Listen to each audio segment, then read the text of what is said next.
kababayan ng anak ko. Tinutulungan ko lang para pambili sila ng bigas at gatas. Ako na nagtatali. Kahit pabe, kahit na 15 or 20 ang tali. Ito na yung tali ko kung ganyan. Nalihan ko ng lastiko. Para naman makatulong sa kanila kahit paano pambili ng gatas at pambili ng bigas nila. Tali kong ganyan sa palengke, 2 piraso siguro ganito, 10 lang eh. Ay samantalang ganito kalaking tali ko, 20 pesos. Mahal po kasi din sa Maynila eh. Kung na nagtali para tulong ko na sa kanila, para mamaya maila ko nila at pabili ng kapit gatas, ay kape at saka diaper ng mata at saka bigas.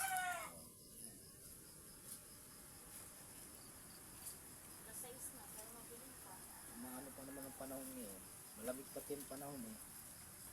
Kailangan kunting ano talaga ngayon, sikap, anong mapaparaanan, gawa ng paraan para may pangano sa pamilya. Ayun po, kahit pa paano pagka ito ay na biyaan pa ngayon, mabenta mamaya, may pangbigas na, may pampampers na yung bata, may pangulam, tapos may bili-bili ng kung ano-ano rekado sa bahay.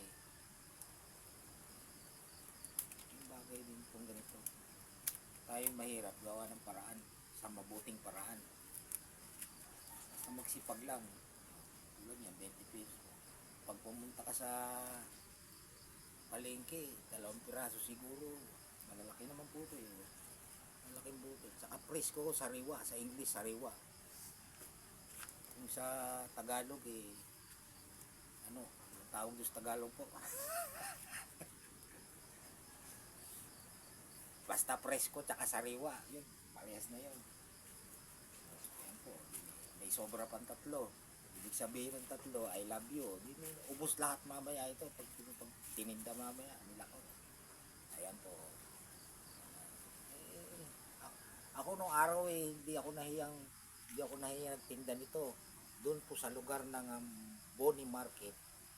Pasan ko po ganyan sa ulo yan, bilao, nakalagay dito, klase-klaseng gulay kayo. Hindi ako nahihiya. Pag uwi ko yan, kasama ko nanay ko, meron akong baon, may ulam pa kami, may bigas pa kami, may baon pa ako. Hindi ako nahihiya dahil sa malinis na paraan. Taong mahiyain walang nararating, ba? Ka mahihiya, basta marunong ka, hindi ka marunong mayat, magawa ka mabuti, huwag lang sa kasamaan. Dahil ang kasamaan, kakambal niya ng mga ayaw ng Diyos yan. Samantalang kayo gumagawa na mabuti, dahil ito, tinda mo. Kahit ako magtinda nito mamaya, mga 15 minutes na siguro, ubos na itong ilang piraso ito 22. O 22 pieces at taga-bibente, meron na silang pambigas, may pangulam na, may pampers pa, may pambili pa ng diapers o ano yan, may pangkapi pa. May sobrang 3, I love you, akin na lang to. Lalagyan ko to ng 10 kilong baboy.